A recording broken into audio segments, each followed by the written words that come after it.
बिस्मिल्लाहिर्रहमानिर्रहीम। अस्सलामुअलैकुम। Chapter number 18 का question number 31। A taxi companies trying to decide whether the use of radial tyres instead of a regular belted tyre improves fuel economy.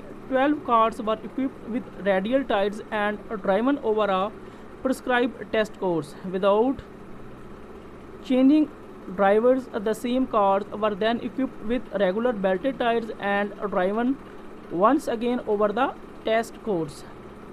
The gasoline consumption in kilometer per liter was recorded as follows. मेरे पास radial tyres की ये values given है 12 और उसके बाद मेरे पास belted tyres की वैल्यू 12 गिवन है at the 0.025 level of significance, यानी हम लेवल ऑफ सिग्निफिकेंस यूज़ करेंगे 0.025. Can we conclude that cars equipped with radial tires gave better fuel economy than those equipped with belted tires? Assume the population to be normally distributed. अब हम आते हैं इसके solution की तरफ.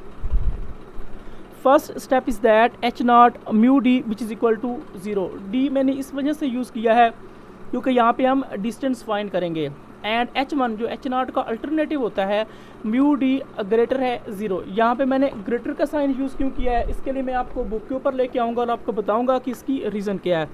यहाँ पे आपने गौर करना है. उन्होंने कहा है the use of radial tyres instead of a regular belted tyre improves fuel economy. आपने याद रखना है जब भी आपको किसी भी क्वेश्चन में वर्ड्स इम्प्रूव्स दिया जाए तो उसका मतलब है कि आपने H1 में ग्रेटर का साइन यूज़ करना है. इस वजह से यहाँ पे मैंने ग्रेटर का साइन यूज़ किया है. जब यहाँ पे ग्रेटर का साइन आ जाए या कि लेस का साइन आ जाए तो वो आपका वन साइडेड टेस्ट या वन टेल टेस्ट होता है. Second step is that level of significance. इस क्वेश्चन में हमें लेवल ऑफ सिग्निफिकेंस गिवन था alpha which is equal to 0.025. Third step is that test statistics. T नीचे CL यानी कि T calculated which is equal to D bar over SD over n square root. नीचे मैंने लिखा D.F. D.F mean के degree of freedom. तो इस question के अकॉर्डिंग मेरी डिग्री ऑफ फ्रीडम बन रही है n-1 है. वैसे तो स्टूडेंट टी डिस्ट्रीब्यूशन की 3 डिग्री ऑफ फ्रीडम होती है तो वो हमने अपनी क्वेश्चन के अकॉर्डिंग लिखनी होती है. फोर्थ स्टेप है कैलकुलेशन. अब टी कैलकुलेटर पे मुझे डी बार की भी वैल्यू फाइंड करनी पड़ेगी, SD की भी वैल्यू फाइंड करनी पड़ेगी, जबकि n की मेरे पास वैल्यूज़ गिवन है. सबसे पहले मैं डी बार को फाइंड करने जा रहा हूँ. मैंने लिखा है वी नो दैट, हम जानते हैं डी बार बराबर होता है समेशन D ओवर n के. डी मीन डिस्टेंस और D बराबर होता है x1 माइनस x2 के. तो सबसे पहले जो मुझे टेबल गिवन है मैं उसको लिखूँगा रेडियल टायर्स और दूसरा मेरे पास था बेल्टेड टायर्स. अब ये जो मेरे पास रेडियल टायर्स की वैल्यू है उसको मैंने x1 का नाम दिया है. नीचे तरतीब के साथ मैंने उनकी वैल्यूज़ को लिख दिया है. उसके बाद मेरे पास जो बेल्टेड टायर्स की वैल्यू थी उसको मैंने x2 का नाम दिया. नीचे मैंने तरतीब के साथ उसको लिख दिया. अब जो मेरा मेन पॉइंट फाइंड करना है वो है D. D बराबर होता है x1 माइनस x2 के. x1 माइनस x2 का मतलब है कि आपने x1 की हर वैल्यू में से x2 की वैल्यू को माइनस करना है. जैसा कि 4.2 minus 4.1 which is equal to 0.1, 4.7 minus 4.9 which is equal to minus 0.2, 6.6 minus 6.2 which is equal to 0.4. इसी तरह 7 minus 6.9 which is equal to 0.1, 6.7 minus 6.8 which is equal to minus 0.1, 4.5 minus 4.4 which is equal to 0.1, 5.7 minus 5.7 which is equal to 0, 6 minus 5.8 which is equal to 0.2, 7.4 minus 6.9 which is equal to 0.5, 4.9 minus 4.7 which is equal to 0.2. इसी तरह 6.1 minus 6 which is equal to 0.1, 5.2 minus 4.9 which is equal to 0.3. आपने इन values को solve करना है, यानी negative value को separate कर लीजिएगा, पॉजिटिव को सेपरेट कर लीजिएगा. तो आपने पॉजिटिव वैल्यू ज़्यादा उसमें से आपने नेगेटिव वैल्यू को माइनस करना है तो आपके पास D की वैल्यू बन जाएगी 1.7. नेक्स्ट मैंने कॉलम बनाया डी स्क्वायर का. तो मैं यहाँ पे डी स्क्वायर क्यों फाइंड कर रहा हूँ उसकी वजह ये है कि जब मैं SD फाइंड करूँगा उसमें मुझे डी स्क्वायर की वैल्यू की ज़रूरत पड़नी है. डी स्क्वायर का मतलब क्या होता है? डी स्क्वायर का मतलब है कि आपने इस D की हर वैल्यू का स्क्वायर लेना है, यानी 0.1 का स्क्वायर 0.01, माइनस 0.2 का स्क्वायर 0.04, 0.4 का स्क्वायर 0.16, 0.1 का स्क्वायर 0.01, माइनस 0.1 का स्क्वायर 0.01, 0.1 का स्क्वायर 0.01, 0 का 0, 0.2 का 0.04, 0.5 का स्क्वायर 0.25, 0.2 का स्क्वायर 0.04 और 0.1 का स्क्वायर 0.01 और 0.3 का मेरे पास स्क्वायर है 0.09. अब मैंने इन वैल्यूज़ को ऐड किया तो मेरे पास डी स्क्वायर की वैल्यू आ गई 0.67.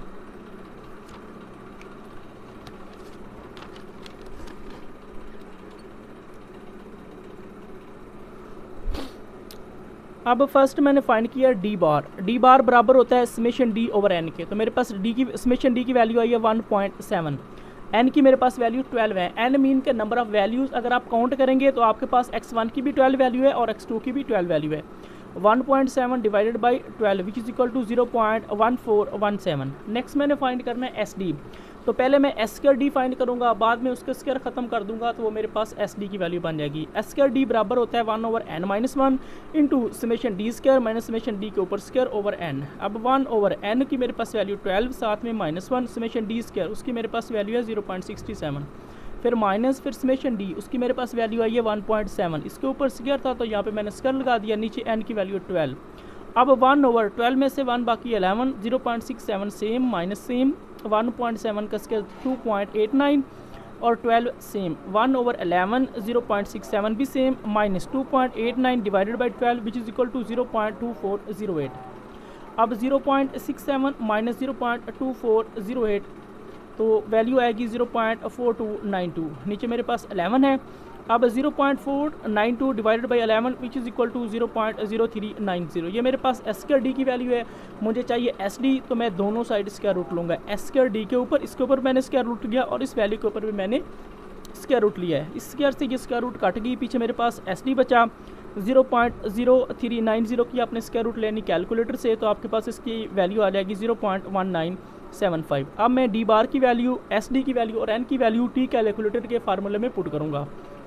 T calculated which is equal to D bar over S D over N square root. अब डी बार के मेरे पास वैल्यू आई है 0.1417, एस डी की मेरे पास वैल्यू आई 0.1975, एन की मेरे पास वैल्यू 12 गिवन है।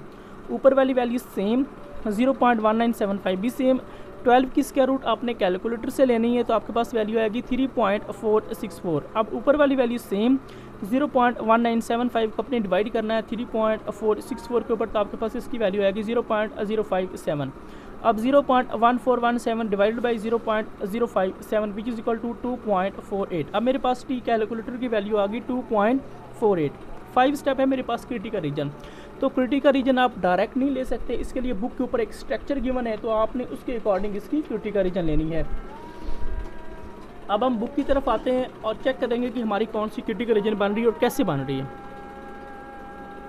यहाँ पे गौर कीजिएगा, ये लिखा हुआ है H1 म्यू ग्रेटर है म्यू नॉट, यानी कि हमारा म्यू डी था और हमारा म्यू डी ग्रेटर आ रहा था 0 से, और म्यू नॉट से मुराद ही होता है आपकी कोई ना कोई वैल्यू। तो यहाँ पे ग्रेटर का साइन है तो हमारा भी ग्रेटर का साइन था H1 में, तो इसके अकॉर्डिंग हमारी क्रिटिकल रीजन बन रही है टी कैलकुलेटर ग्रेटर और इक्वल है टी अल्फा इंटू n-1। ये जो उन्होंने n-1 लिखा है इससे मुराद है आपकी डिग्री ऑफ फ्रीडम। तो ये सब के लिए n-1 नहीं होती, स्टूडेंट टी डिस्ट्रीब्यूशन में 3 टाइप्स की डिग्री ऑफ फ्रीडम यूज़ होती है। तो आपके क्वेश्चन के अकॉर्डिंग जो यूज़ होगी आपने उसको यूज़ करना है। तो हमने ये क्रिटिकल रीजन यूज़ करनी है। अब हम आते हैं क्रिटिकल रीजन की तरफ। मैंने लिखा है टी कैलकुलेटर ग्रेटर है टी अल्फ़ा इंटू न्यू। अब आपने एक बात को माइंड में रखना है, उन्होंने यहाँ पे लिखा हुआ था n-1 और मैंने यहाँ पे लिखा है न्यू, तो मैं सब क्वेश्चन के लिए न्यू लिखता हूँ। उसकी वजह यह है कि आपके पास स्टूडेंट टी डिस्ट्रीब्यूशन में 3 टाइप्स की डिग्री ऑफ फ्रीडम होती है जो मुख्तलिफ टाइप्स के क्वेश्चन के लिए इस्तेमाल होती है। अगर आप सब में n-1 लिखेंगे तो हो सकता है आपकी डिग्री ऑफ फ्रीडम चेंज हो, तो इस वजह से आपका क्वेश्चन गलत हो सकता है। तो आपने यहाँ पे n-1 यूज़ नहीं करना बल्कि न्यू यूज़ करना है, और न्यू बेसिकली आपका डिग्री ऑफ फ्रीडम ही होता है। फिर आपके क्वेश्चन के अकॉर्डिंग जो आपकी डिग्री ऑफ फ्रीडम बन जाए आपने उसको यूज़ कर लेना है। तो यहाँ पे इस वजह से यहाँ पे मैं ये वर्ड न्यू यूज़ किया है। अब टी कैलकुलेटर सेम, ग्रेटर का साइन भी सेम, टी सेम, अल्फ़ा की मेरे पास वैल्यू थी 0.025, ये न्यू है। न्यू से मुराद है डिग्री ऑफ फ्रीडम, न्यू बराबर है n-1। तो इस क्वेश्चन के अकॉर्डिंग हमारी डिग्री ऑफ फ्रीडम n-1 बन गई है। अब n की मेरे पास वैल्यू 12, साथ में -1, 12 में से 1 बाकी 11। अब टी कैलकुलेटर की मेरे पास वैल्यू है 2.48। उसके बाद ये टी लिखा हुआ है, इस टी का मतलब है कि आपने टी के टेबल में जाना है। टी का टेबल मीन के स्टूडेंट टी डिस्ट्रीब्यूशन के टेबल में जाना है और आपने 0.025 को 11 के टेबल में चेक करना है। अब हम बुक की तरफ आते हैं और 0.025 को 11 के टेबल में चेक करेंगे कि हमारी इसमें कौन सी वैल्यू बन रही है। ये मेरे पास है 0.025 और ये है मेरे पास 11, उसकी वैल्यू बन रही है 2.201, तो मैंने उसकी वैल्यू लिख दी 2.201। नेक्स्ट स्टेप जो है वो है कंक्लूजन, और जो कंक्लूजन होता है वो आपका इस स्टेप के ऊपर डिपेंड करता है। अगर आपकी टी कैलकुलेटर की वैल्यू बड़ी आ रही हो, साथ वाली वैल्यू छोटी आ रही, तो उसका मतलब होता है वी रिजेक्ट एच नॉट। लेकिन अगर टी कैलकुलेटर की वैल्यू छोटी आ रही हो और साथ वाली वैल्यू बड़ी आ रही, तो उसका मतलब होता है वी एक्सेप्ट एच नॉट। अब मेरी टी कैलकुलेटर की जो वैल्यू आ रही है वो बड़ी आ रही, और ये जो साथ वाली वैल्यू है ये छोटी आ रही, तो इसका मतलब है we reject H not. 6 step conclusion. So we reject H not, हम एच नॉट को रिजेक्ट करते हैं। मैंने उसकी रीज़न भी बताई है, because the value of T calculated, मेरे पास जो टी कैलकुलेटेड की वैल्यू आई है is greater than T alpha into nu, वो टी अल्फा इंटू न्यू की इस वैल्यू से बड़ी आई है, जिसकी वजह से हम इसको रिजेक्ट करते हैं।